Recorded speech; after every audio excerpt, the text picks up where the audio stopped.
¿Qué tal? Muy buenas tardes. Es un gusto saludarlos nuevamente y darles la bienvenida a una sesión más de este ciclo de charlas con premios nacionales, que como saben es una colaboración entre el Centro Nacional de las Artes, el Consejo Consultivo en Ciencias y el Consejo Nacional de Ciencia y Tecnología, CONACYT. En esta ocasión, pues como ya todos ustedes están al tanto, tenemos una destacadísima participación de la cual verdaderamente nos sentimos muy contentos y muy orgullosos con el doctor José Sarucán Kermes. Él va a ofrecer la conferencia Algunas aplicaciones de la ciencia básica a las políticas públicas. Y para presentarlo, también como es habitual, dejo la palabra al doctor Arturo Menchaca, coordinador general del Consejo Consultivo en Ciencias. Muchas gracias nuevamente. Gracias, Carlos. Bueno, muchísimas gracias a todos. Pepe, perdón, pero el tráfico estaba mortal, realmente. Bueno, pues es realmente un gran honor y un gran placer tener el día de hoy al doctor Sarucán, colega del Consejo Consultivo de Ciencias y miembro del Colegio Nacional. Digamos, ustedes no me vienen a escuchar a mí y el doctor Sarucán no necesita presentación, así que voy a proceder simplemente a decir que el doctor Sarucán nos hablará sobre algunas aplicaciones de la ciencia básica a las políticas públicas. Sin más, muchas gracias.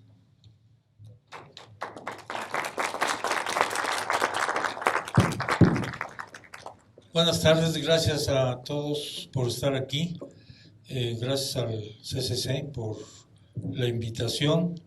Me da mucho gusto ver varias caras amigas, algunas muy amigas y muy queridas, con la señora rectora de la Universidad Veracruzana. Gracias, doctora, por estar aquí con nosotros y desde luego, los queridos amigos. Desde hace rato Arturo me ha estado machacando para dar esta charla y total, finalmente encontré alguna cosa para platicar con ustedes, que básicamente es lo que un organismo de este país, la CONABIO, ha hecho en términos de desarrollo científico y aplicación a políticas públicas desde hace prácticamente 28 años ya ahora que se inició, y en el cual han pasado, como se pueden imaginar, en casi 3 décadas, realmente cientos de personas que han trabajado, que han dejado su muestra, y otros que han estado prácticamente desde el principio, no muchos, como media docena, que tienen la edad que tiene CONABIO ahí. O sea que esto es una obra no de una persona, y como verán, tampoco nada más de las personas que han estado en CONABIO, sino una obra de la comunidad científica de este país. Lo que ha hecho CONABIO es poner junto estos datos que van a ver, moverlos de datos a inteligencia, con todos los pasos que eso significa, inteligencia para tomar medidas de manejo de la naturaleza en México. Para eso fue formado CONABIO. Entonces voy a empezar, voy a ir un poco rápido. Nunca me dijeron cuánto tiempo contaba, pero de manera que supongo que hay cena para los que se quedan.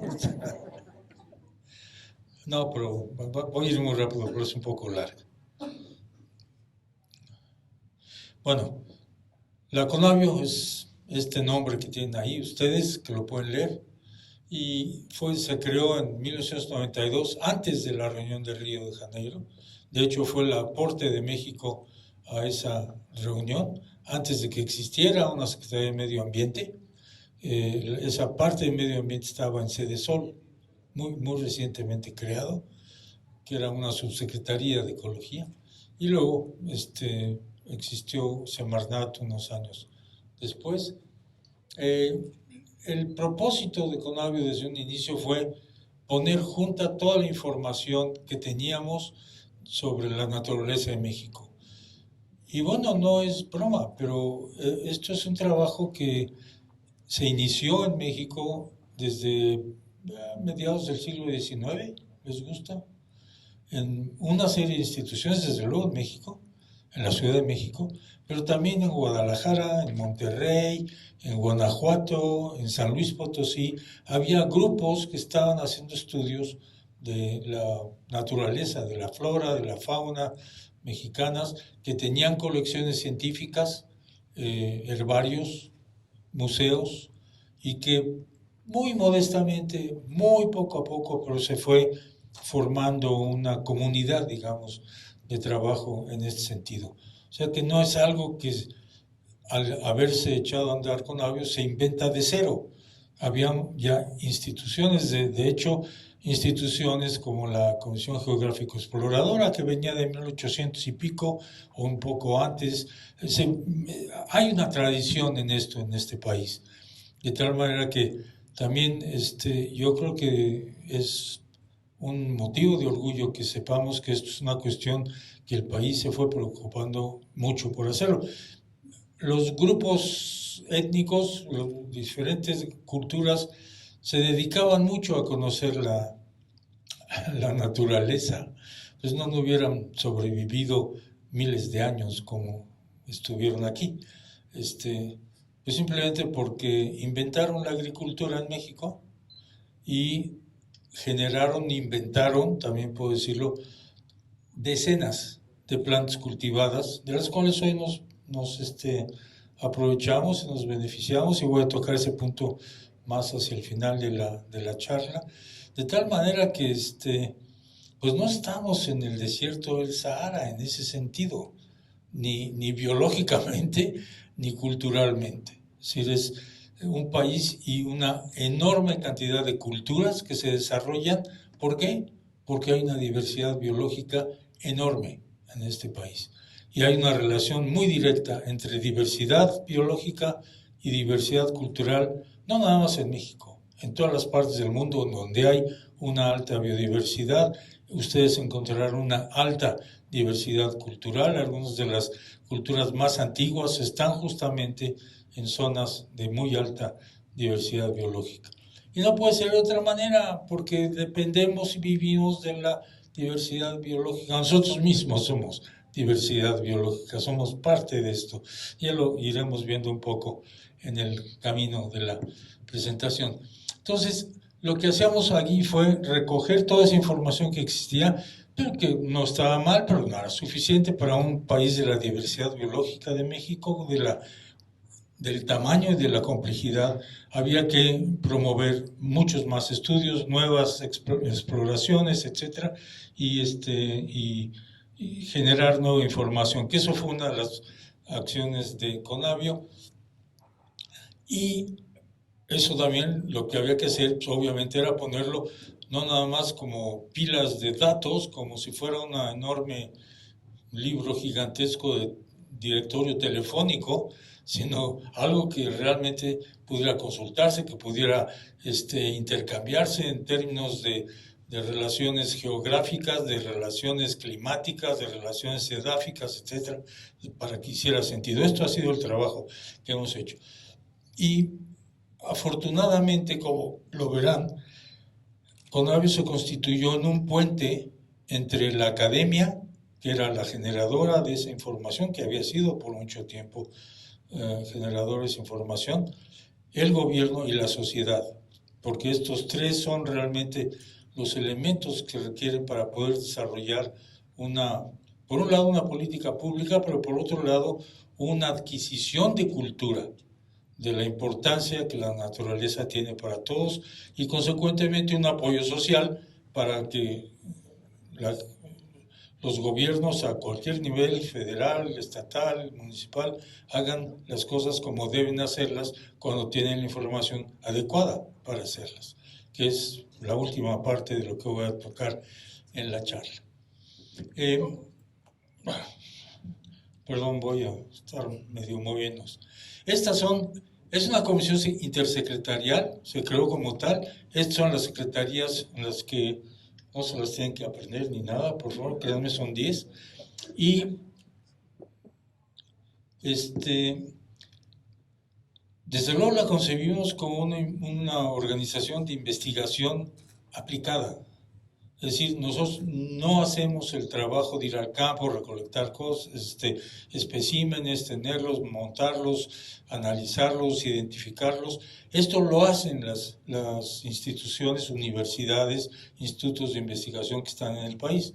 Y nosotros hemos ido apoyando esto en la medida en que hemos tenido recursos, cosa que no es este año, ni el pasado tampoco, debo decirlo. Y actuábamos en una especie como de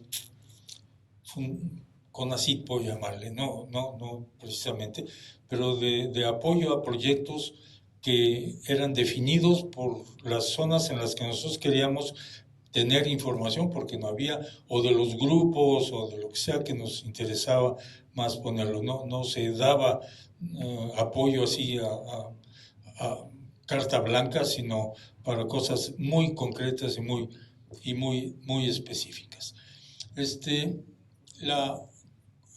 Como estábamos consiguiendo una gran cantidad de información y queríamos que esa información pudiera no solamente ser accesible, sino intercambiable, referenciable a muchas otras cosas, la parte más importante de desarrollo de Conavio, por la cual es reconocido internacionalmente, fue bioinformática, para poder realmente manejar esa cantidad de información, que al principio era chiquita, porque pues empezábamos con pocas cosas, pero que ahora, como verán, ya es realmente de una magnitud enorme.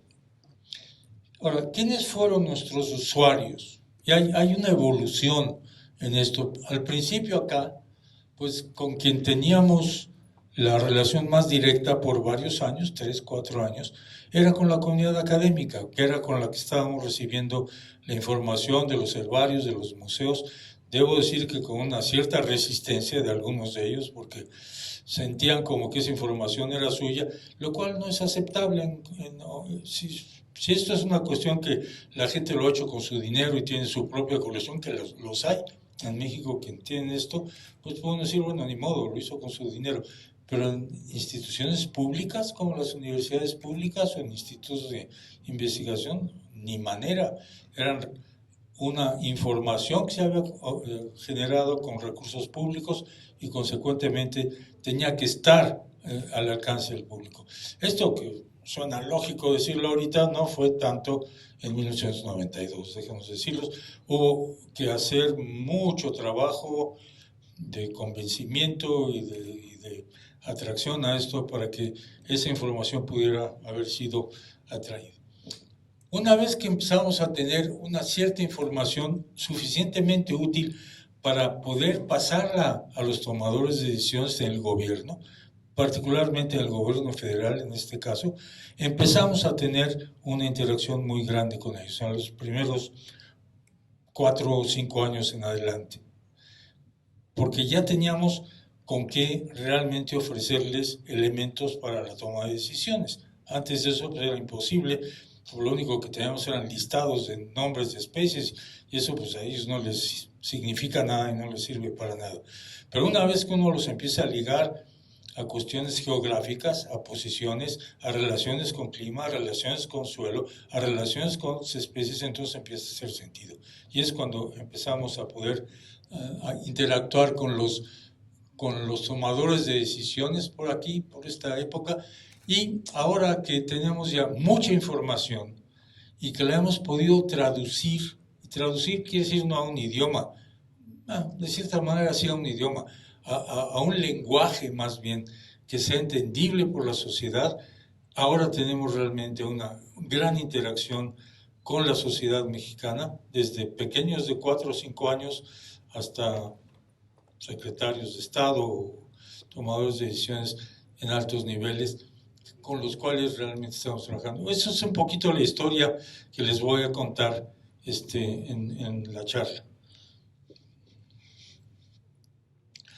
Ahora, ¿cómo obtenemos los datos? Es la parte importante. Esto que ven ustedes aquí es un esquema, es un diagrama que ilustra la columna vertebral de Conavio, que es el Sistema Nacional de Información sobre Biodiversidad. Conavio está mandatado por la ley a tener ese sistema nacional mantenerlo, ampliarlo, mejorarlo, etc., ¿no?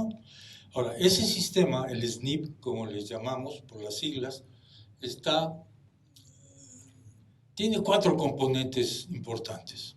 El primero, obviamente, es el componente biológico, las especies, los nombres científicos, toda la información que hay acerca de ellas.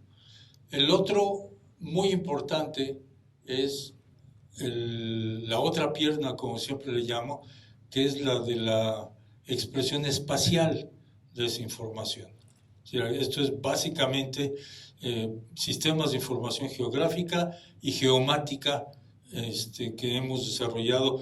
Aquí sí, en el caso de la información biológica no empezamos de cero, como ya les dije, pero en este caso de la información espacial sí empezamos de cero, porque no solamente en Conavio no lo tenemos, en el país prácticamente no existía más que algunos avances. El INEGI, no se llamaba INEGI, tenía nombre de insecticida, se llamaba Cetenal, creo, Detenal, una cosa así, rara. Antes fue cambiando de nombre hasta llegar a ser INEGI. Ahora empezaba a hacer algunos de estos trabajos de cartografía, ¿no? Básicamente. El otro elemento es el de las herramientas para analizar, porque podemos tener un montón de datos, pero hay que hacer modelos y hay que generar una serie de sistemas de análisis de esa información. Todo eso se hizo en casa. Esto no existe en Home Depot, no sé cómo se llaman esos lugares donde van a comprar software. Hay que generarlo. Y lo generamos todo en casa, absolutamente, lo cual pues es complicado porque no había en ese tiempo prácticamente antecedentes en los cuales nos pudiéramos basar, pero nos da la fortaleza de que ahora podemos cambiar, ampliar, adecuar esos sistemas de manejo a nuestro antojo, porque los conocemos, tenemos toda la estructura de esto y los podemos ir adaptando a las necesidades que básicamente son el desarrollo de nuevas tecnologías que dan nuestra información, el aumento enorme de la información, etc. Si esto que parece muy fácil, decir, pues ya tenemos una tabla de Excel, porque que es horrible, esto nunca lo van a usar para esto. Y pues es nada más echarle datos. Pues no, de ninguna manera, porque la complicación a medida que hay más información y más información diferente que hay que relacionar, se vuelve realmente muy grande. Y el otro elemento que para mí es absolutamente esencial es este último, el cuarto. Toda la información que tenemos viene de la comunidad científica mexicana y de algunos lugares de fuera, porque pudimos importar información de museos y de herbarios, particularmente norteamericanos, que era de donde venían los taxónomos y los biogeógrafos a colectar. Pues tenían aquí abajo de ellos pues un país megadiverso, caray, pues qué atracción más fuerte que esa para poder venir. Colectaban, a veces dejaban las cosas en algunos de los museos o herbarios mexicanos, pero muy frecuentemente las llevaban a los suyos, al Smithsonian y al Museo Field de Chicago o a Nueva York o donde sea, que era de donde venían pagados para hacer colecciones de sus organismos. Esto fue muy grato porque pudimos mandar a nuestra gente de Conavio a esas instituciones y empezar a cargar en línea la información que estaba en las etiquetas del herbario y de los especímenes grandes, no de los insectos, porque son las cositas de este tamaño. No, los insectos son chiquitos, por las tarjetas de donde se hace la información tendrían que verlo. Es realmente imposible digitalizar eso, es otro problema, ahí hay que entrar de otra manera. Y pudimos realmente recoger mucha información. Pero el trabajo, primero de recolección de especímenes, voy a llamarle, pero segundo, de los documentos que sacamos sobre estrategias nacionales, por ejemplo, de biodiversidad o de el estado en el que están ciertos bosques o los manglares o los modelos de monitoreo de manglares, todo, absolutamente todo, sale en consenso de discusión con los expertos mexicanos que tenemos en el país. Absolutamente todo. No hay un documento que Conavio haya publicado, y publicamos todo lo que hacemos, que no haya salido del consenso de los expertos mexicanos. Por eso digo que esto es un trabajo no nada más de quienes han pasado por Conavio, sino de toda la comunidad académica que trabaja en las áreas de, obviamente, del conocimiento de la naturaleza. Y recientemente, bueno, pues estamos metiendo un elemento más, que es el apoyo y la información que gente común y corriente, chicos de 14, 15 años, a veces menos, hasta adultos mayores dedicados a estas cosas, están reportando como un proceso de ciencia ciudadana, es decir, de aporte de cuestiones que la gente común y corriente nos está mandando, y que desde luego hay un mecanismo de valoración de esto para saber cuándo es confiable la información y cuándo no lo es. Bueno, esta es la forma como creció la base de datos desde 94, que fue el primer año en que pudimos empezar a tener los datos, hasta el presente. Tenemos prácticamente 14 millones de especímenes. Es la base de datos más grande del mundo para un país bajo un solo techo. Ninguna otra institución, ni los Estados Unidos, tiene un tamaño de base de datos de esta naturaleza, y además de la capacidad de poder generar interacción e interrelación de los datos como la que tenemos ahora. Pero ahorita estamos a unos meses de tener una base de datos de este tipo, que las fronteras, y ni siquiera con muros, limitan la distribución de las especies. Son otros factores, es el clima, son los suelos, son las condiciones ambientales. Y México tiene una relación muy fuerte biogeográfica con prácticamente la mitad sur de los Estados Unidos y con Centroamérica hasta el norte de Sudamérica, Colombia, una buena parte de Colombia. Todo eso es la región biogeográfica que nos interesa, porque ahí están repartidos casi todas las especies que tenemos en México. Entonces resulta muy útil saber en qué situaciones y con qué dispersión tienen estas especies, si ustedes quieren hacer estudios biogeográficos, filogenéticos, etcétera, de las especies con las que están trabajando. Esto va a ser una herramienta fenomenalmente importante para toda la gente que trabaja en la ciencia, que está relacionada con el análisis de relaciones, de distribuciones, de cómo se dividen las especies en diferentes condiciones, etcétera, que se puede hacer en México. Y desde luego, pues esta información, como todo lo demás de Conavio, está abierta en red.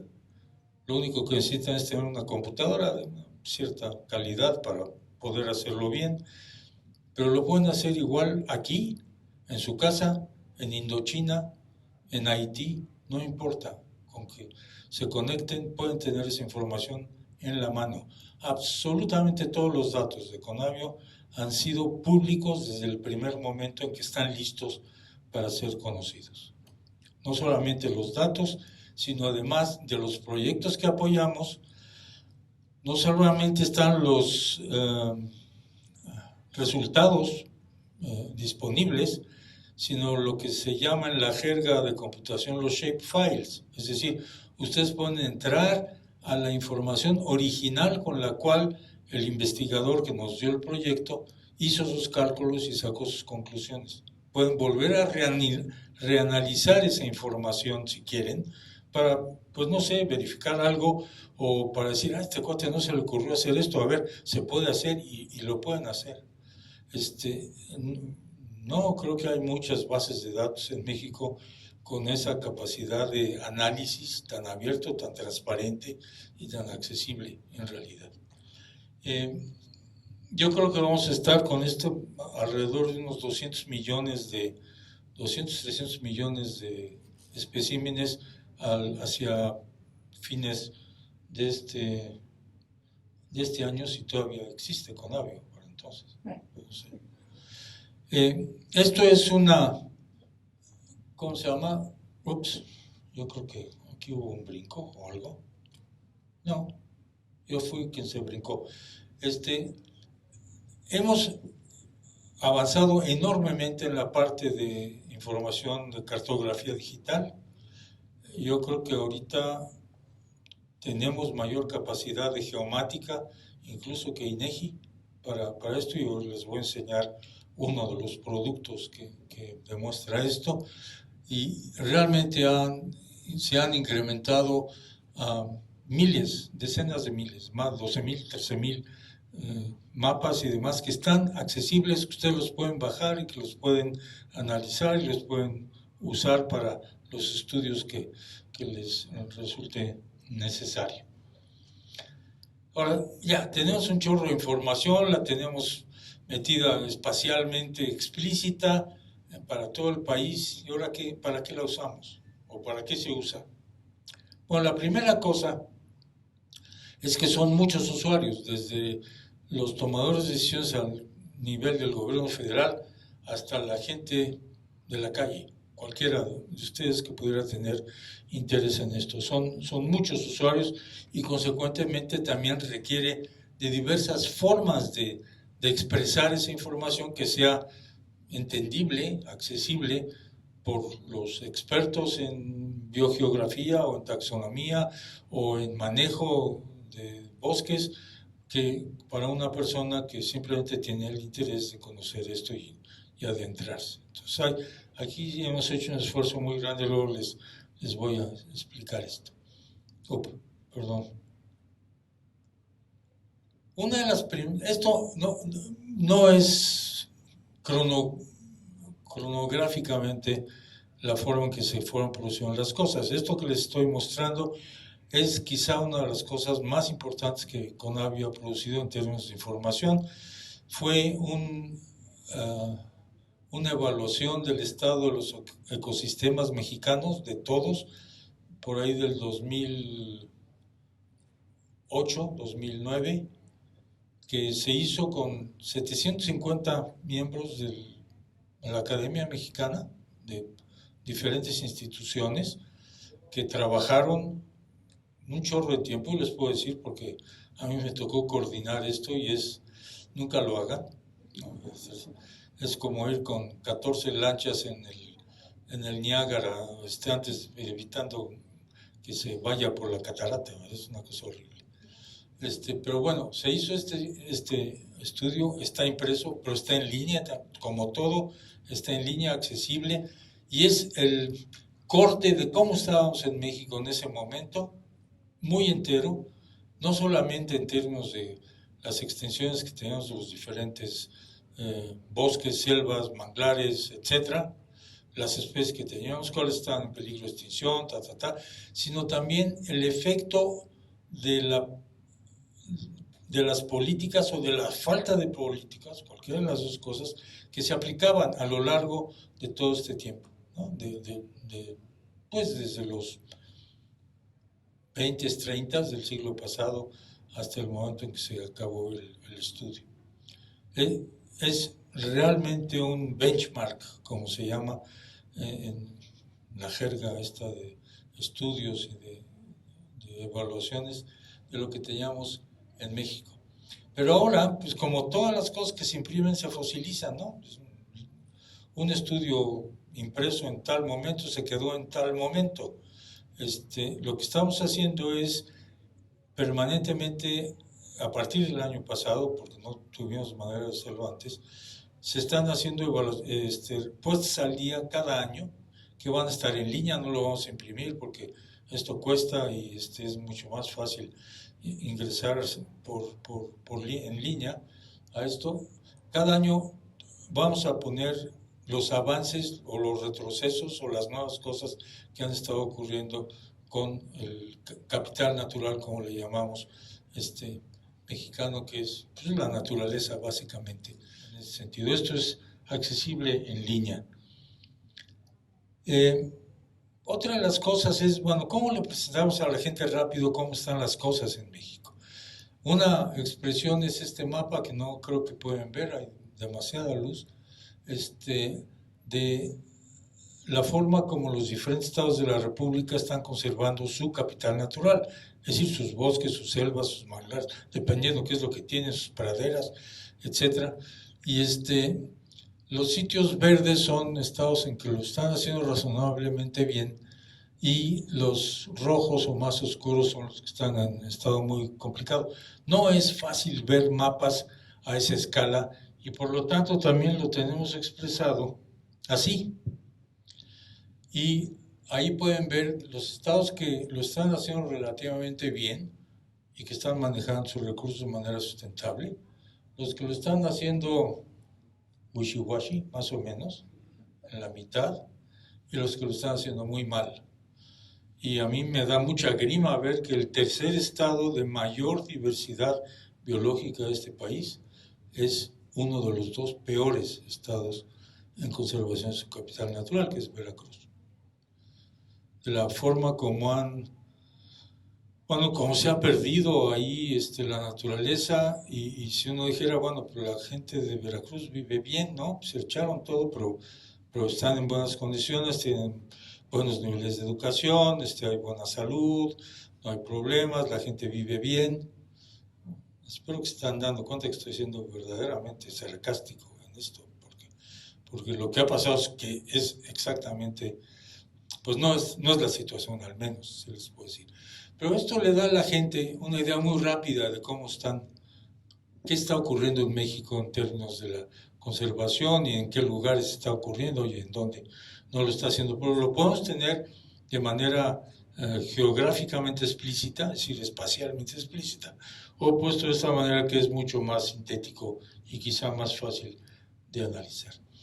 La otra cosa en la que hemos trabajado es decir, bueno, a ver, se está poniendo dinero en las áreas naturales protegidas, muchas de esas áreas naturales protegidas, eso no es culpa de nadie, así salieron las cosas, son áreas que se dieron de manera muy casuística o se establecieron de manera muy casuística y no necesariamente porque tenían especies muy importantes.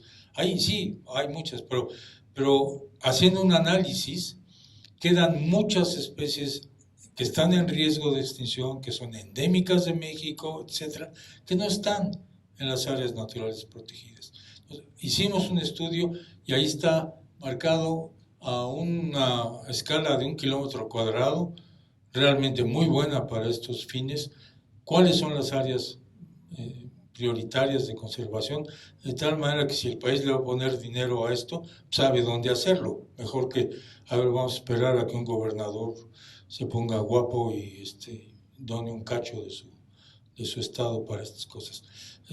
Porque esto significa dinero, costos, gente para cuidar, y si no tengo efectividad en esa inversión, bueno, pues estoy haciendo las cosas mal.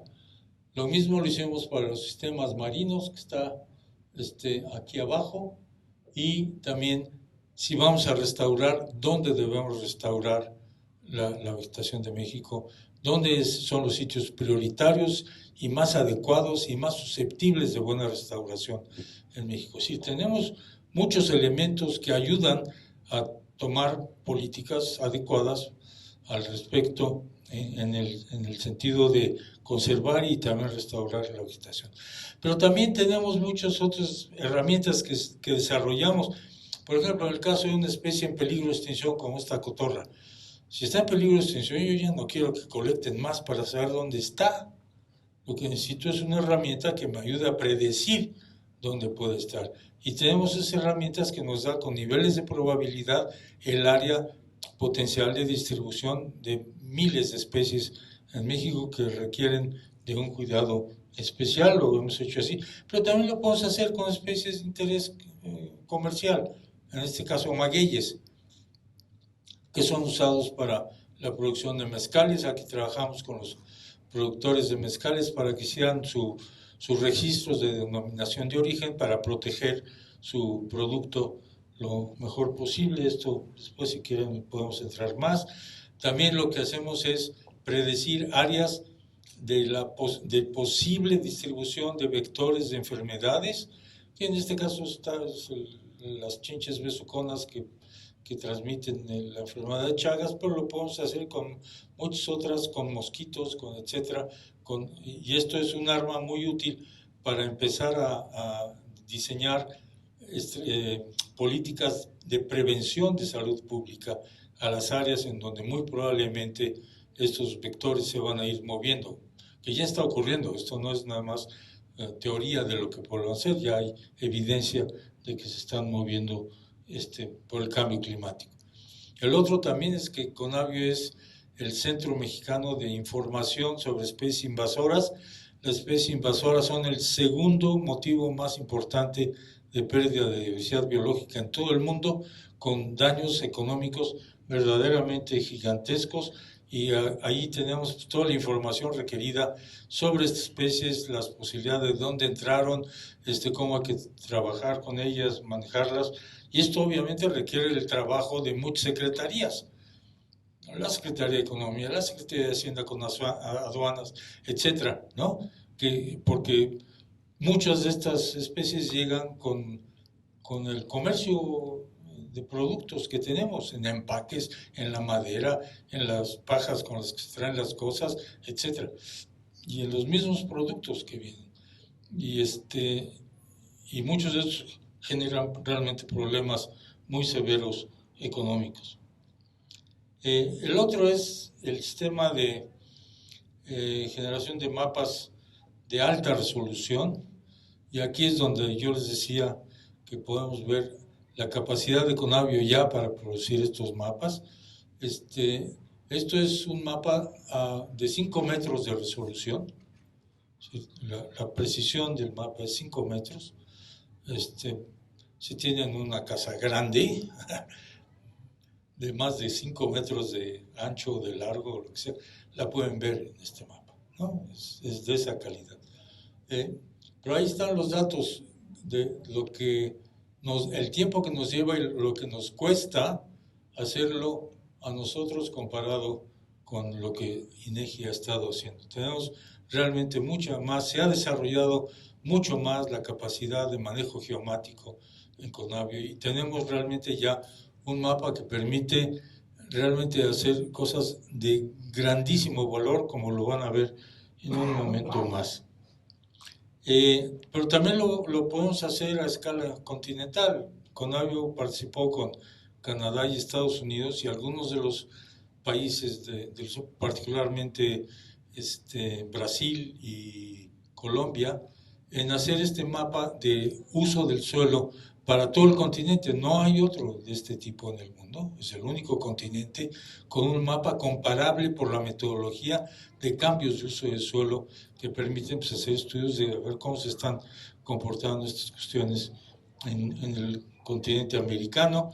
Este es un ejemplo de aplicación muy pequeña en la lacandona. Yo no lo alcanzo a ver, ustedes no sé si lo ven, pero yo tengo tanta luz aquí que no veo nada. Esto es la reserva de la selva de la Lacandona, Montes Azules. No sé si la alcanzan a ver. Está limitada por esos puntos rojos, que son lugares en el que hubo cambio de suelo, y lo podemos ver de un mes al otro, o de la mitad de un año a la mitad del otro año, y el papel que la reserva juega en conservar y evitar que estas cosas pasen. Es decir, con esto ya es posible que la Procuraduría Federal de Protección del Ambiente vaya exactamente a un lugar donde antes había selva y las gentes tumbaron la selva ilegalmente. Entonces, demandarlos, ¿no? Y hacer lo que tengan que hacer legalmente para esta cosa. Esto no existía en el pasado. También estamos haciendo monitoreo. El de manglares, que tenemos en México, es el mejor del mundo. Tenemos una precisión de 1 hectárea para todos los manglares mexicanos. Y ahí están las áreas que había de manglares. Vaya, no teníamos idea de qué extensión había de manglares en México hasta que esto se hizo, ¿no? Se hablaban desde como 200,000 hectáreas hasta 1,500,000 hectáreas. Cada quien sacaba una cifra según le convenía. Pero aquí están los datos por primera vez. En 2005 empezamos, luego nos echamos para atrás a los 80s con fotos aéreas con pares estereoscópicos, que fue un lío de los 1000 diablos, pero en fin, y cada 5 años estamos haciendo este monitoreo para todo el país. El chiste de esto es que si ustedes van con esto no es una laptop, pero con su laptop se paran en algún lugar de un manglar, en cualquier lugar de la costa de México, se conectan por satélite a Conavio, pueden tener una fotografía del lugar donde están parados, que les permite comparar el estado de las cosas ahora y cuando fue tomada la foto. Eso es monitorear, y es dable ya hacerlo, y esto ha ayudado a muchos grupos de la sociedad civil que están preocupados y que quieren proteger a los manglares para ganarles pleitos a muchos presidentes municipales y demás en este sentido, ¿no? Que hacen hoteles o agricultores, digo, cualquiera que sea la razón de forestar. Los manglares están protegidos por ley en México y supuestamente, por lo tanto, no se pueden cortar para eso.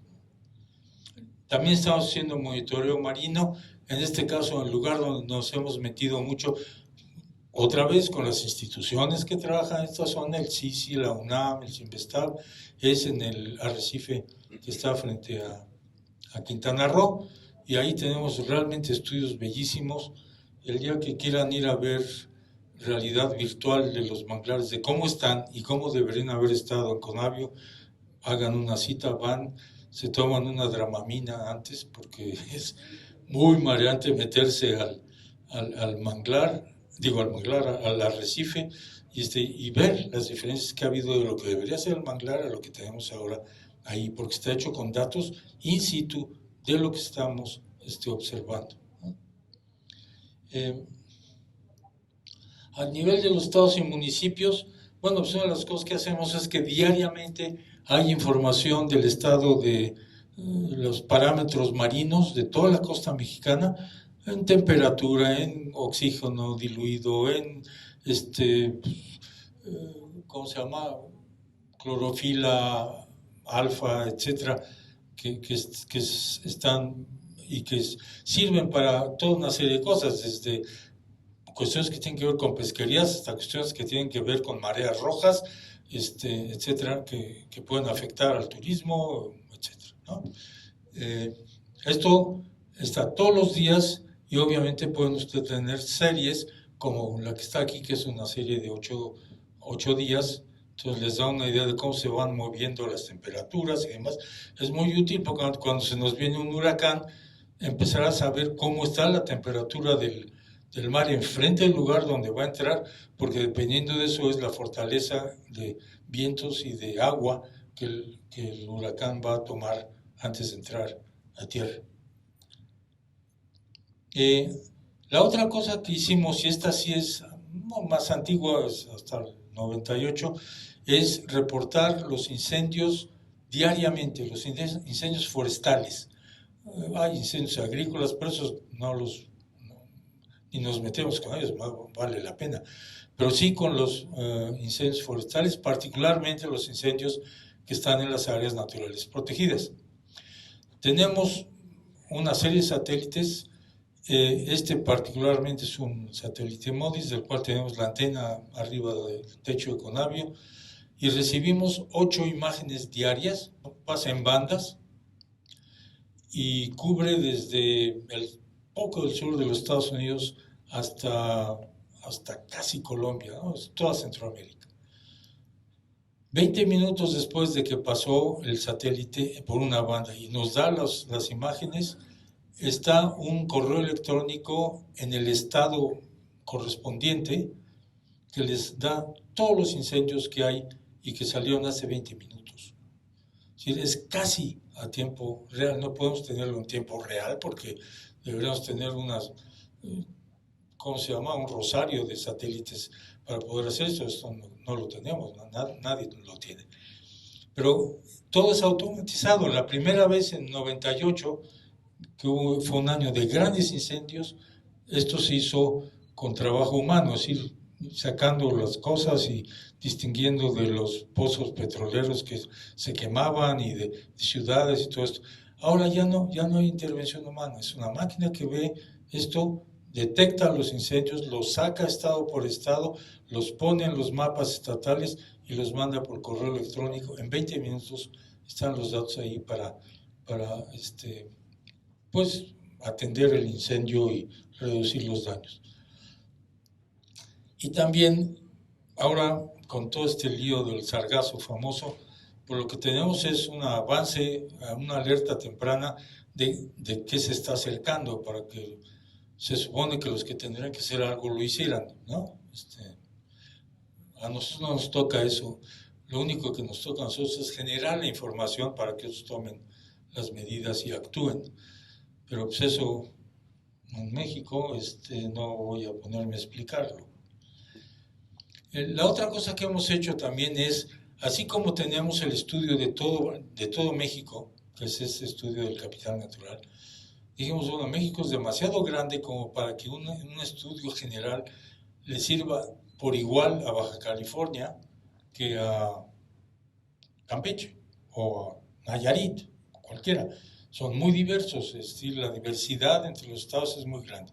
Necesitamos tener información mucho más local, más regional, de cada estado. Entonces, ahí empezamos un esfuerzo con los gobiernos de los estados y la academia de los estados y las sociedades organizadas de los estados para generar primero un estudio del estado, es decir, qué hay, dónde está, cómo está repartido, en qué estado está, etc. Segundo, una estrategia estatal de cómo voy a cuidar y mejorar y conservar y usar sustentablemente esa diversidad biológica. Y finalmente, algunos estados dijeron, pues nosotros también quisiéramos tener un Conavio, órale, les ayudamos. Y no es una sucursal nuestra, es un organismo del Estado que funciona para el Estado, con la gente del Estado, con la sociedad, con la academia del Estado. Entonces, ya tenemos un buen número, hemos involucrado 27, 28 de los estados de la República. Hay algunos que han sido muy refractarios, vamos a llamarle, a entrarle a esto, o poco interesados o todo esto, y como se puede imaginar, en algunos estados, pues las prioridades no son precisamente hacer este tipo de cosas, sino atender una serie de otros problemas. Y en esos estudios participan cientos de personas, de académicos locales, como también de otras gentes que trabajan en ese estado. El de Veracruz, que es uno de los muy grandes, participaron como 300, 400 personas para hacer un estudio bellísimo de varios volúmenes que está ahí para el servicio del Estado. No sé qué tan fácil está que el Estado esté ahora muy interesado en esas cosas, pero ahí está, por lo menos ya se tiene el estudio. La otra cosa es que Conavio ha estado generando estrategias nacionales, una sobre especies invasoras, esta sobre la Estrategia Nacional de Conservación de la Biodiversidad de México, en Biomex, que ya está siendo tomada afortunadamente a nivel federal para algunas acciones.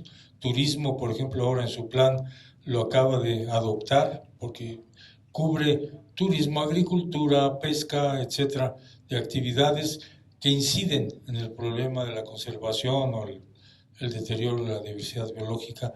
Esto no es un problema nada más para Semarnat, es un problema para todas las secretarías, que es lo que no ha ocurrido. No ha habido transversalidad para nada en estas cosas. Bueno, esta estrategia ya está afuera, se puede consultar.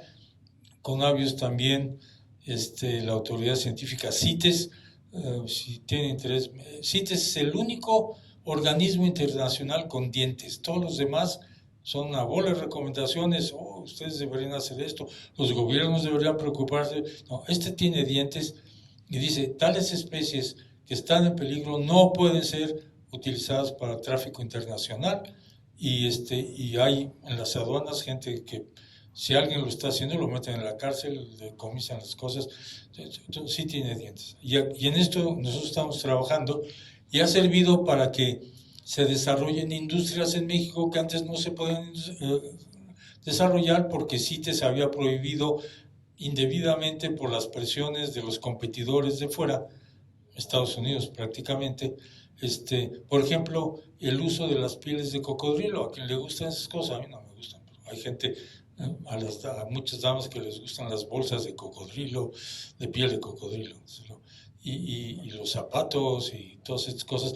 Bueno, pues es todo un empleo para las gentes que viven ahí, que manejan granjas de cocodrilo sustentablemente y que mantienen poblaciones sustentables. Lo mismo pasa con una serie de otras componentes de la naturaleza que realmente pueden ser elementos de ingreso y de cuidado, por lo tanto, de los ecosistemas por parte de los dueños de los mismos.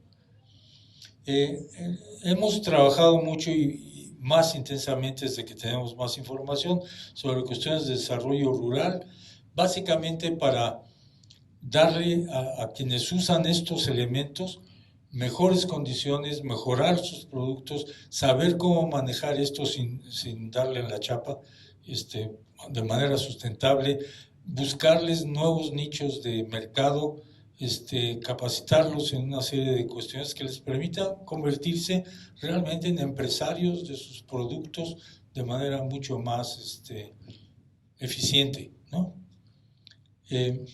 Lo hemos hecho con una serie de cuestiones, con mieles en la península de Yucatán, por ejemplo, con copales y resinas en la costa del Pacífico, particularmente Michoacán, Guerrero.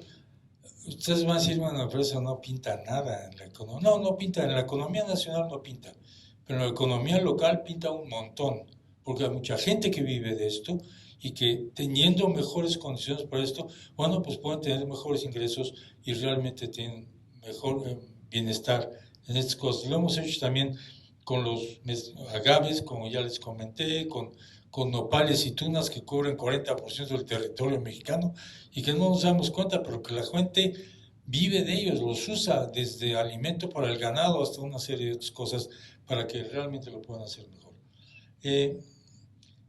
También hicimos con un estudio que no les voy a meter aquí, pues no acabo, del corredor biológico mesoamericano, el desarrollo con cooperativas de varios de los productos que estaban sacando. Café orgánico, cacao, ecoturismo, ganadería sustentable, etcétera, para irlos metiendo más. Buscamos muchos mercados internacionales para el café orgánico. Veracruz, Oaxaca, Chiapas son los productores más importantes de café orgánico, que es café de sombra, básicamente, y que realmente han ido ganando muchos recursos más, porque el quintal de café de alta calidad de sombra, bueno, pues se cotiza 2 o 3 veces más alto que el café normal. Bueno, pues estas son las cosas que realmente valen la pena. Déjenme meter muy rápidamente esto. Nosotros hemos trabajado, y esto era una cosa que yo dije, bueno, hemos trabajado con toda la vida silvestre del país, ¿no? Orquídeas, mamíferos, reptiles, magueyes, etc. Padre. Y tenemos muchísima información.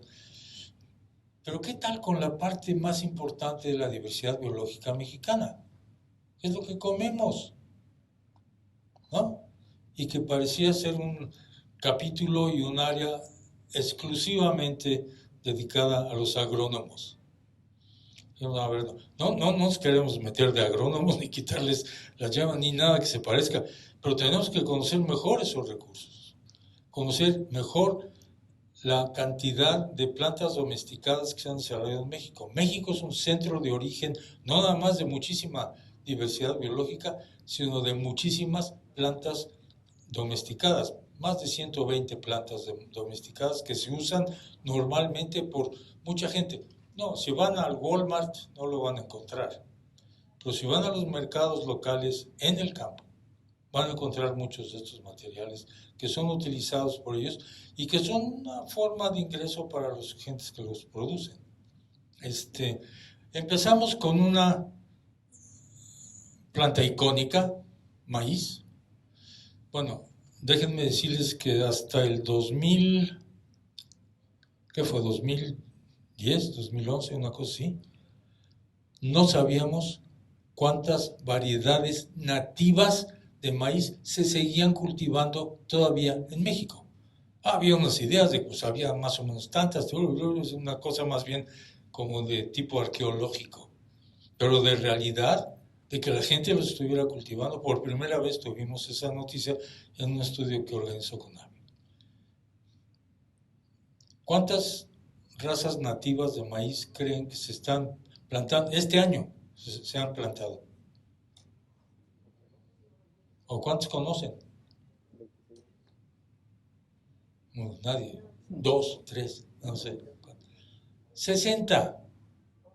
¿Cuántos conocen de estas? ¿Por qué no las tenemos en los mercados?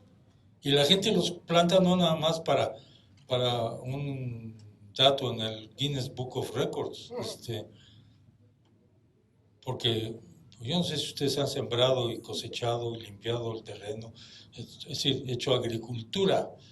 Esto no son bromas, es un montón de trabajo que exige esfuerzo y dedicación, en serio.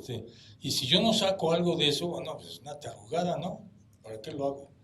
Y ellos sí sacan algo de eso. Primero se alimentan, pero segundo tienen toda una serie de elementos que tienen valores especiales para ellos, desde rituales y lo que quieran hasta cuestiones de alimentación en serio, porque no todo el maíz funciona igual, no todo el maíz tiene la misma calidad y el mismo sabor y la misma nutrición, son muy diferentes esas 60 razas. Bueno, la gente los mantiene por una razón. Y eso es lo que queremos nosotros entrar ahora a entender, la diversidad genética de esto. Hemos hecho ya algunos estudios de esto, no voy a meter, pero es realmente enorme. Y ahora queremos salirnos también del maíz, que es mucho más estudiado, y entrar a las más importantes de las plantas cultivadas mexicanas, que son frijoles, calabazas, chiles, jitomates, etc., y empezar a entenderlos de la misma manera. Y también trabajar con los parientes silvestres. Les voy a dar un solo ejemplo de lo que significa conocer la diversidad genética de los parientes silvestres de las plantas. Esto que ven aquí, parte, es el problema que hubo del tizón tardío de la papa que generó a fines del siglo XVIII, principios del XIX o XIX, más o menos por ahí, en Europa la hambruna más brutal que han sufrido, porque ya habían llevado papa, todo el mundo se alimentaba de papa, pero pues eso era un clon, ¿no? Era la misma cosa repartida millones de veces. Llegó un hongo y ¡puf!, limpió de papas el norte de Europa. Y en Irlanda nada más hubo 1,5 millones de muertos de hambre y otro 1,5 millones, 2 millones de gentes que tuvieron que emigrar a ser policías en Boston o lo que sea, de irlandeses, ¿no?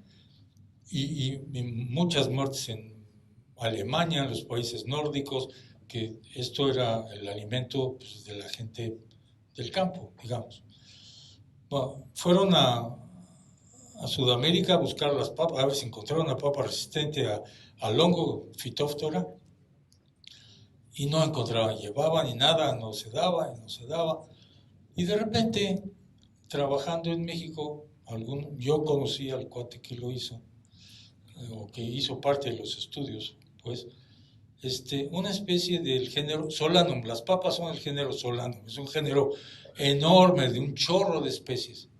No todos los Solanums han sido desarrollados como papas, como ocurrió en los Andes, ¿no? Ahí hay, bueno, no sé, decenas de tipos de papas. En México tenemos decenas de especies de Solanum, pero ninguna se desarrolló como papa, como tal. Bueno, una especie de papa que vive en Metepec, se distribuye ahí, Solanum demysum, resultó ser totalmente resistente a Phytophthora. ¿Qué tal si no se conoce eso y no se arregla el problema de la alimentación de toda la parte norte de Europa? ¿Qué valor tiene tener ese conocimiento? pues si alguien lo quiere poner en dólares o pesos y centavos, ¿no? Bueno, eso es lo que queremos ahora entrar para conocer, y se conoce mucho de esto, el teosinte, que es el antecesor del maíz. Bueno, tenemos una relativa buena idea de esto y varias otras especies, pero esa diversidad genética, porque es lo que estamos buscando, es lo que permite la adaptación de todos los organismos a todas las condiciones ambientales en el mundo, nosotros mismos. Si no tuviéramos diversidad genética, no pudiéramos distinguirlos uno de los otros. Aquí seríamos casi como un clon. Bueno, esa misma diversidad genética que hay aquí existe en todos los organismos, en todas partes. Y algunos son más susceptibles a cierta cosa, otros son resistentes a otras cosas. Y tener conocimiento de esto abre el pool genético de la especie cultivada de una manera enorme. De tal manera que con ese conocimiento, con el conocimiento también de la diversidad genética de los cultivos, tenemos una gigantesca información de cómo encarar problemas de cambio ambiental, particularmente de cambio climático, ¿no? Hay unos estudios muy lindos que sacamos en este país, uno particularmente de productores campesinos, de temporaleros de maíz, que si lo pueden ver está en el número de marzo de la revista Este País. No sé si les suena, si alguien lo quiere ver, no lo puede encontrar, lo puede encontrar si busca la revista, pero mándenme un correo, se los hago llegar, que publicamos en Conavio, del enorme aporte que los campesinos temporaleros, los más pobres, los más fregados de este país, están haciendo para México. No nada más en el volumen de maíz que están produciendo, que tampoco tienen ustedes una idea de ello, sino en el mantenimiento de la diversidad genética de todo el maíz que tenemos ahora, ¿no? No voy a meter en eso, es un estudio bellísimo, y ya es tarde y yo no quiero alargarme, pero créanme que es muy importante. Y este ejemplo de la papa, lo mismo pasó con las uvas, con las vides en Europa, y tuvieron que venir a América y llevarse algunas de las formas resistentes de vides para resolverles el problema. Hay muchos ejemplos del valor del conocimiento de esa diversidad genética. Este estudio que estamos haciendo, lo que ven aquí es la información que tenemos en Conavio de los diferentes elementos de las especies y los diferentes elementos de diversidad genética, desde el nivel genómico hasta comportamiento y todo esto. Y basados en esto, tenemos los huecos de información. Entonces vamos a decir, bueno, pues si para amaranto, por ejemplo, pero nos hace falta esta parte de aquí, más esta, vamos a llamar proyectos en esas áreas nada más, de la gente que está trabajando en genómica o en genética de poblaciones o cosas de este tipo. Esto ya lo estamos haciendo, ya está el proyecto en marcha. Tenemos todas estas instituciones, son socios de ese proyecto, porque nosotros no vamos a hacer la investigación, la van a hacer ellos. Y tenemos desde el Instituto Nacional de la Nutrición, que tiene la mejor información de este país sobre los alimentos mexicanos, que es muy importante porque me decía el director, los tenemos ahí apilados y demás, no los hemos podido, les estamos ayudando a sacarlos para que se puedan volver públicos y de acceso, y que la gente empiece a comparar y a tener información sobre lo que está comiendo la comunidad mexicana. Hasta el Cinvestav en Irapuato, genómicas en la UNAM, etc. En una cáscara de nuez, el proyecto consiste en unir 3 patrimonios mexicanos. El primer patrimonio es la diversidad biológica, genética, que tenemos de cultivos y de sus parientes silvestres. Están por todos lados en México. La segunda es la diversidad étnica, cultural que tenemos de la gente que sigue manteniendo estos cultivos y que sería muy interesante a lo mejor un día dar una charla sobre cómo se mantiene la diversidad genética por la gente, no nada más en México, en todos los lugares donde han sido centros de diversificación de cultivos, ¿no? Igual en Asia y en China y en muchos otros sitios. La gente, los campesinos mexicanos cosechan, guardan una parte de la semilla, la guardan, la comparan con sus colegas de junto, mezclan, toman algunas de las que les interesa a los otros, y esto lo que hace es mantener una diversidad genética verdaderamente fenomenal,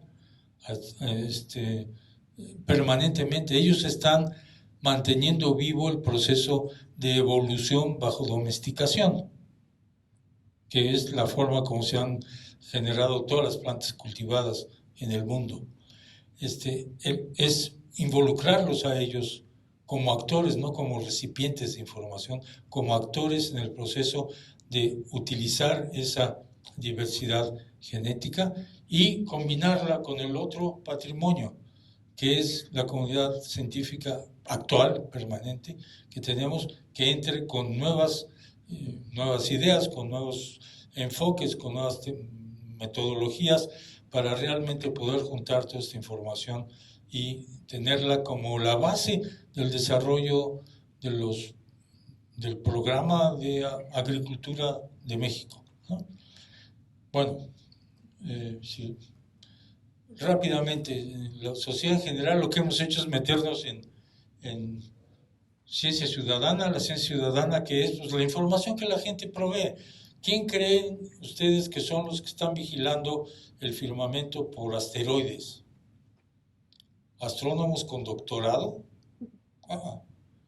Aficionados que están por todas partes en el mundo con su telescopio todas las noches echando, o todos los días, depende qué es lo que hacen, echándole un ojo a cachos bien organizados, porque es un grupo muy bien organizado, del firmamento, y son los que detectan, ay caray, ahí nos viene un chunche grandote, a ver, vamos a ver qué trayectoria va a tener, va a ser peligroso, no va a ser peligroso, avisan a la gente con la que están trabajando en esto, y tenemos un mecanismo de ciencia ciudadana, de información ciudadana, espléndido desde hace mucho tiempo. Y lo mismo ha ocurrido en otras áreas. No voy a meter a darle los ejemplos, pero no es nada más astronomía, hay un montón. Y ahora se están empezando a generar otros sistemas de ciencia ciudadana en otras áreas. Nosotros lo estamos haciendo ahora con floras y faunas.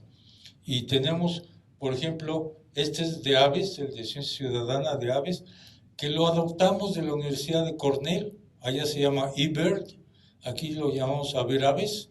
Y bueno, se trata de que la gente que se dedica al avistamiento de aves, hay un chorro de gente que hace esto, nada más les digo que la industria del avistamiento de aves en Estados Unidos genera alrededor de 35,000 millones de dólares al año.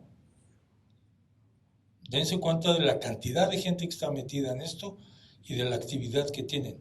Si un cachito de esto nos lo pudiéramos jalar para acá, no me voy a meter ahí, pero porque se requieren de muchas cosas para hacerlo, y muchas muy fáciles, por cierto. Pero ya tenemos muchos mexicanos y mexicanas que han estado haciendo esto desde hace mucho tiempo. Bueno, ahora todos están organizados y esos avistamientos nos los están pasando. Y esas son las cifras que ustedes pueden ver aquí. Ya tenemos casi 14,000 usuarios permanentes trabajando en esto, que están aportando datos. Tenemos un curador que es el mejor ornitólogo de México trabajando con nosotros, verificando que no vayan a poner un cóndor en Chiapas, ¿no? O cosas de este tipo. Y habla con las gentes, les dice, oiga, a ver, revise sus datos, porque no creo que eso es lo que usted dice. Y de manera que los datos que están entrando ahí tienen realmente una verificación hasta donde es humanamente posible. No podremos hacer esto poniendo a todos los ornitólogos latinoamericanos en México haciendo eso. No hay manera. Es decir, esta es la participación de la sociedad interesada y capacitada en estas cosas. El otro es Naturalista, que es una plataforma que usa fotos sacadas con estas cosas que están georreferenciadas. Se suben a la plataforma, tiene el nombre de la persona que sacó la foto, dónde fue el lugar, la fecha, etcétera. Y tenemos gentes curadores tutores que están ahí, curadores particularmente, que están encargados unos de reptiles, otros de magueyes, otros de orquídeas, etcétera, y que están viendo permanentemente todo lo que se sube y le dan a la gente que no sabe lo que es, lo que lo fotografió, el nombre del bicho o la planta que sacaron. Entonces, ahí ya se empiezan a generar dos cosas. Primero, una satisfacción de la gente que lo hizo porque dice, no sabía, pero ahora ya sé qué es. Y por otro lado, redes sociales de gente interesada en grupos, en reptiles, o en lagartijas, o en orquídeas, o en lo que sea en el país. Esto ha aumentado de una manera enorme. Ya tenemos prácticamente 1,5 millones de registros fotográficos de especímenes mexicanos, que es realmente un chorro. Están valorados, y cuando 2 o 3 personas coinciden en que la especie que está fotografiada es fulana de tal, eso adquiere ya un valor de uso en los mapas, por ejemplo, que tenemos. Mientras, pues está ahí la información, pero si no hay verificación, pues no se incluye. Han encontrado 200 registros de especies que no están registradas para México y 20 nuevas especies para la ciencia. ¿Cómo vamos? Llevamos menos de 5 años manejando esto. Y lo más importante ahí no es tanto el que den información, es que empiecen a absorber una cultura de la importancia de la naturaleza en sus vidas y en la vida de todos, y se vuelvan, consecuentemente, en una ayuda de protección y de apoyo para que estas cosas funcionen adecuadamente en México, en términos de conservación, manejo racional, etc. La otra es la página de Conavio, en la cual ustedes en segundos pueden tener, para todas las especies mexicanas que tenemos registradas, no están todas, porque además no se conocen todas para la ciencia, hay muchas especies, particularmente insectos y organismos pues muy pequeños que no se han podido conocer, pero de los que conocemos, pues tenemos la mayor parte de ellos toda la información que existe en todo el mundo sobre ellas. Así como Google, pican y en 2 segundos dice tantos registros. Bueno, esto es lo mismo, pero para todos los datos que hay en todas las bases de datos accesibles en México. Estos son los valores de asistencia a la página. 80,000 páginas visitadas cada día. No sé si todavía Playboy existe. Seguramente debe tener más visitas que esto, pero es un montón para una página de esta naturaleza en México, de un organismo gubernamental. Esa página ganó el premio de las Naciones Unidas como la mejor página de biodiversidad del mundo, lo cual nos dio un enorme gusto porque ni concursamos ni nada, simplemente la vieron y dijeron, esto es realmente muy bueno. Muchos materiales que se producen con Conavio, ya no les voy a decir más, incluso materiales en lenguas indígenas, 14 lenguas indígenas que tenemos ahí y que hemos estado distribuyendo a los diversos grupos pertinentes para esto.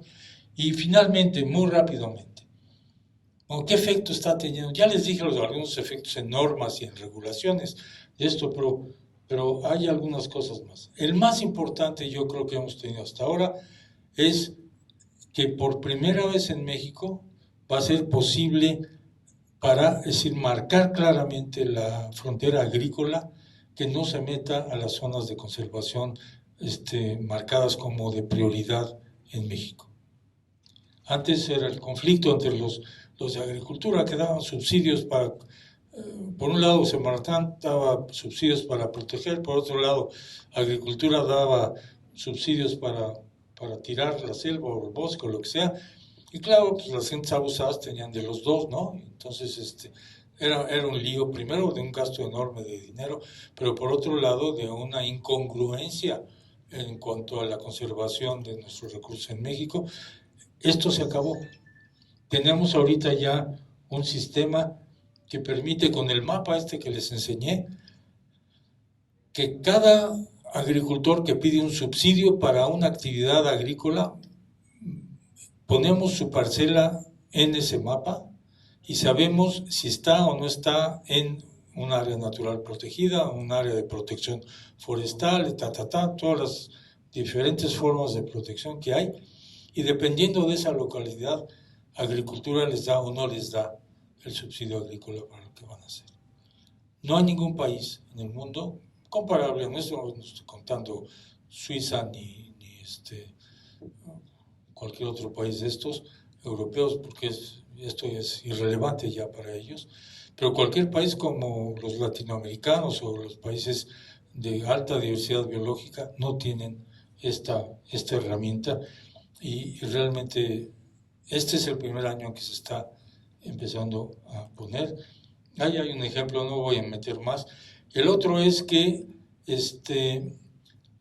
la Suprema Corte ha basado sus sentencias en información que CONAVI ha provisto, en este caso para la protección del área natural protegida de Tulum, y finalmente, bueno, pues el Comité de Asesoría Científica Tecnológica, que ya ahorita no funciona, ya acabó, pero que existía en tiempos de Obama y de otros presidentes, cuando Obama les hizo la pregunta, ¿cómo vamos a hacer para proteger? Él llamaba el capital ambiental de los Estados Unidos. El resultado fue que una recomendación fue: vean CONAVIO y hagan esto. No lo tienen. Entonces, cuando me lo mandaron, yo di un brinco de gusto. Desde luego me dio mucho gusto. Esto es el trabajo de, por un lado, ciencia básica, fundamental, pero organizado, manejado y puesto de manera tal que realmente tiene impactos para beneficio de la sociedad, pero también para el desarrollo de la ciencia y del conocimiento fundamental, ¿no? Estamos en una posición ahora muy complicada con Avio por los recortes y las limitaciones que ha habido. Todavía no sabemos qué presupuesto vamos a tener, estamos ya a mitad de agosto prácticamente. Yo espero que vamos a poder lidiar esto y salir adecuadamente y mantenerlos por lo menos con un buen nivel de recursos para poder seguir trabajando. Gracias.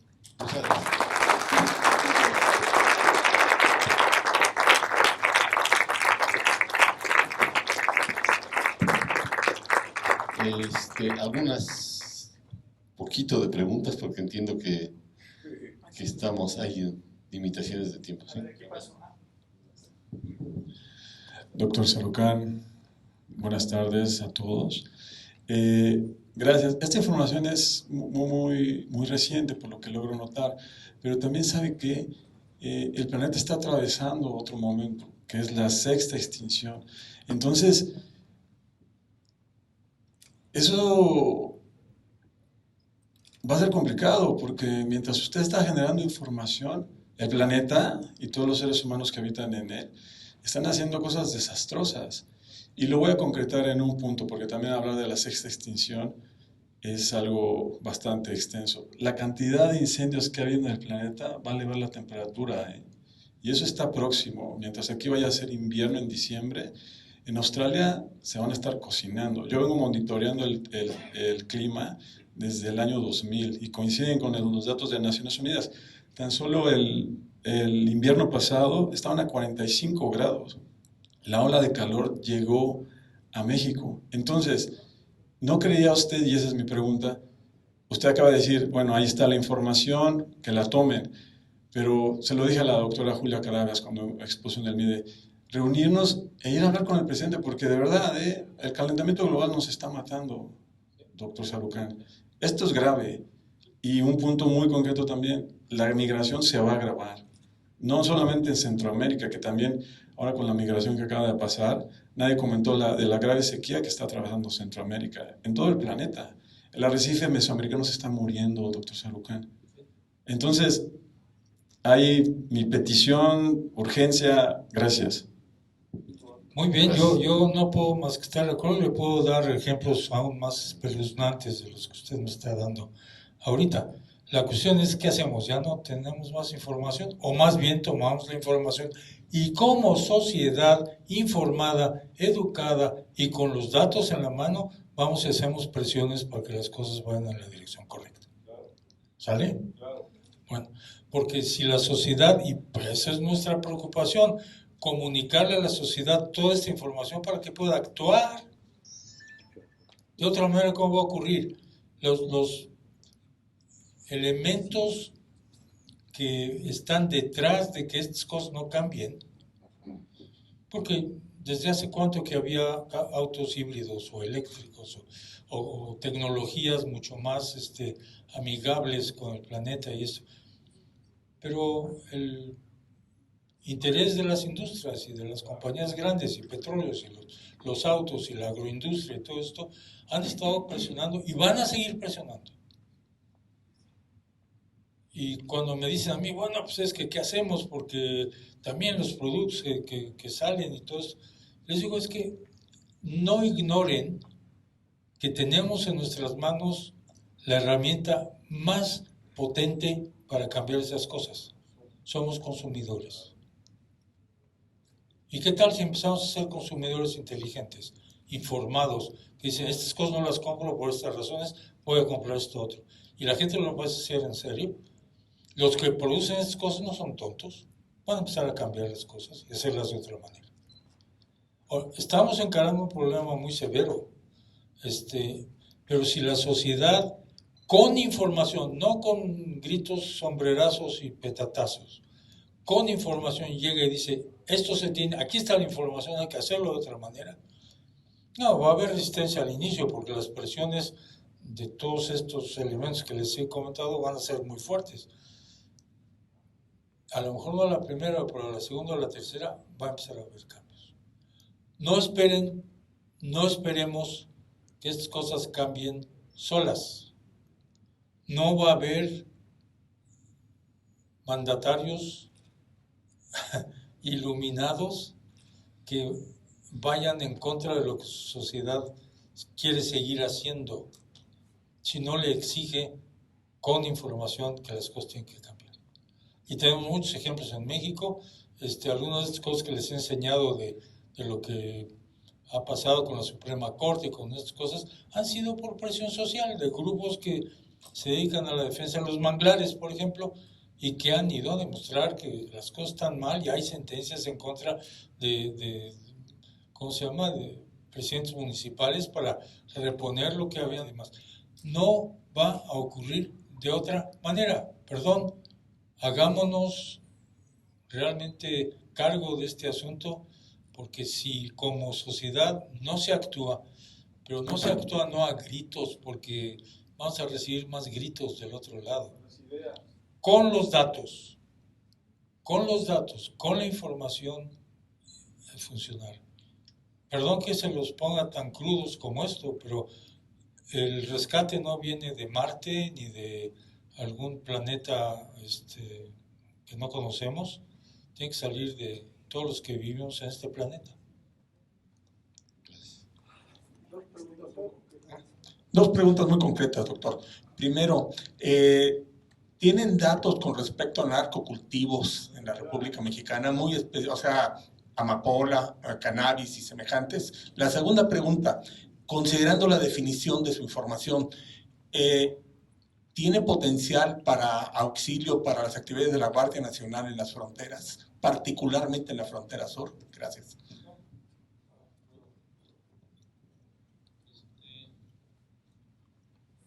No nos dedicamos a vigilar narcotráfico, eso es la responsabilidad de otras instancias. Además, pero la información está ahí, quien quiere usar los mapas y la cartografía que tenemos para encontrar dónde están las cosas, ahí está. Si usted es especialista en detectar plantaciones de narcóticos, cualquiera que sea amapola o cualquier otro, pues, tiene toda la información, ahí están los mapas. La Secretaría de la Defensa obviamente tiene la información y tiene todos los datos. Yo no creo que ellos requieren de ninguna ayuda de ninguno de nosotros, ¿no?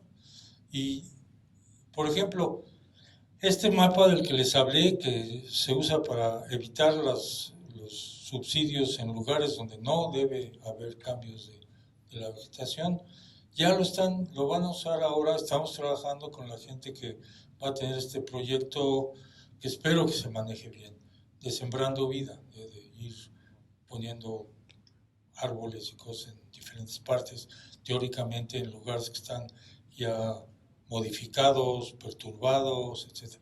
Bueno, eso va a ser una herramienta. Cuando la vieron, se quedaron absolutamente impresionados de que tenían en las manos finalmente algo con lo que podían trabajar.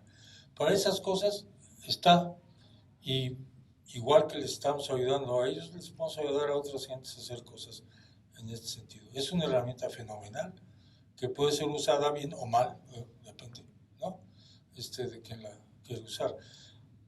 Desde un principio, la idea de crear Conavio fue generar la mejor ciencia y el mejor conocimiento para el uso de la toma de decisiones en el gobierno. Y nada más. No damos ningún permiso, no damos ninguna autorización, cero. Eso no está en nuestras capacidades, y a veces nos critica.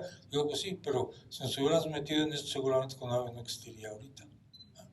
Entonces, lo que hemos hecho es justamente generar esa mejor información. Espero que lo vamos a poder seguir haciendo. Y ustedes, bueno, si tienen, por ejemplo, si quieren saber los incendios del día de ayer, pueden entrar y ver dónde se quemó, en qué lugares, y si el incendio se apagó o no se apagó, lo que sea. Es información abierta. No estamos acostumbrados a eso, es el problema. Hay que empezar a darse cuenta de que esa información existe, que la podemos usar. La podemos usar para cosas muy legítimas, muy adecuadas, desde muy académicas hasta muy enfocadas a resolver problemas. Doctor, buenas noches. Felicidades a usted y a su equipo de trabajo. En realidad, la comisión se está volviendo un ente muy, muy importante para la toma de decisiones, pero resulta preocupante que esta importancia no se esté reflejada en el presupuesto del gobierno federal para su funcionamiento. Quisiera que nos dijera si es que hay un riesgo y de qué tamaño es para que la comisión no pueda trabajar o trabaje a medias, y si nos puede abundar más sobre el presupuesto. ¿Han recibido en el transcurso de 2019 algunos recursos? ¿Están pendientes algunos? ¿El recurso es suficiente? No sé si nos pudiera abundar sobre ese tema. Gracias. No, el recurso nunca es suficiente cuando uno tiene gente capaz de generar nuevas ideas y nuevas iniciativas. Es un poco lo que pasa con las universidades que trabajan bien, y otras instituciones. No tenemos todavía ninguna adjudicación presupuestal. Estamos en eso, estamos viendo. Yo sé que hay una serie de limitaciones, no las voy a juzgar.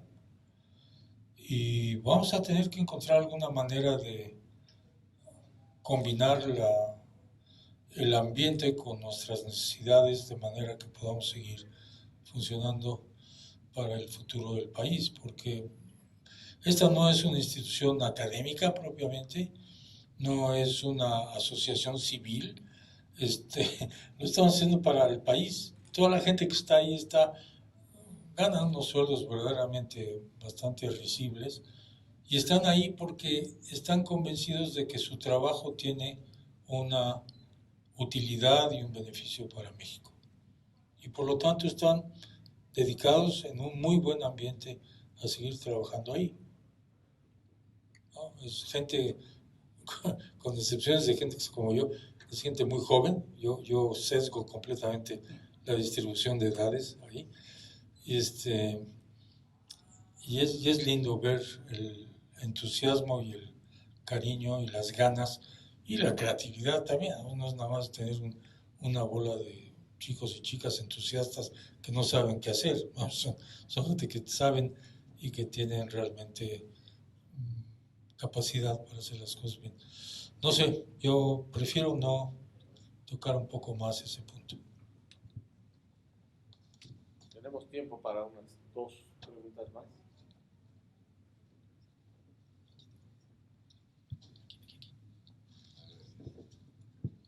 Doctor, buenas tardes. Nada más le quería preguntar si existe en México otros organismos que se dediquen a lo mismo, de la iniciativa privada, o es lo único que tenemos en México para obtener este tipo de información. O sea, yo estoy pensando, por ejemplo, cuando la UNAM, en divulgación de la ciencia, si se basa nada más en la información de ustedes, o existen otro tipo de organismos de donde pueden sacar información sobre esta diversidad biológica. Algo tan integrado y dirigido para esto, no. Pero, por ejemplo, si usted quiere tener datos sobre las áreas naturales protegidas, CONAMP le puede dar una buena cantidad de información, CONAFOR le puede dar una serie de cuestiones sobre áreas de interés forestal que están trabajando, que están restaurando, etcétera, ¿no? CONAGUA les puede dar también una serie de datos. Lo mismo el Instituto Nacional de Ecología y Cambio Climático. Todo depende del área que están buscando, pero una cosa que integre la parte, voy a llamar verde, los recursos naturales del país, pues no, esto fue diseñado para esto y de hecho nosotros les proveemos a ellos de mucha información para su trabajo y colaboramos mucho con CONAMP, con CONAFOR, con varias direcciones de Semarnat, etc. ¿Otra pregunta? Sí, buenas tardes, doctor Sarucán. Es un gusto estar aquí y poderlo escuchar. Yo vengo desde Perú, tuve la oportunidad de estudiar en UNAM y siempre, bueno, la Conavio fue un ideal para mí, para futuro trabajo. Pero ahora que estoy aquí, quisiera preguntarle qué nos aconsejaría a nosotros en Perú, que tenemos un Ministerio de Ambiente bastante joven, ¿dónde empezar para poder tener una comisión nacional que nos diera este impacto social como lo está haciendo la Conavio hoy en día aquí en México? Bueno, déjenme tocar un par de puntos porque así son las cosas.